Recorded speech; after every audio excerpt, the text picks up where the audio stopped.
Yun mga kasolid, ngayong araw na to ay dumating na pala ang parcel ko na pinakahihintay.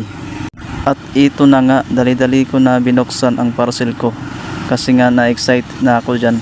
At syempre meron siyang maliit na papel para may kopya tayo pag assemble. Ito napapansin nyo, nakalagay siya sa bag na kulay black. So yan yung lagayan natin. At dito inassemble na natin yung paano maglagay at tingnan lang natin yung kopya. Sa mga gusto nga pala mag-vlog dyan, magsimula na kayo ngayon habang maaga pa.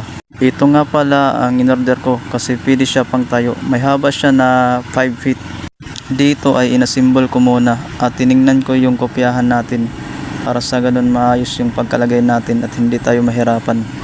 So yung lagayan nga pala ng cellphone natin ay pwede siya pang tayo at pwede rin siya pang higa.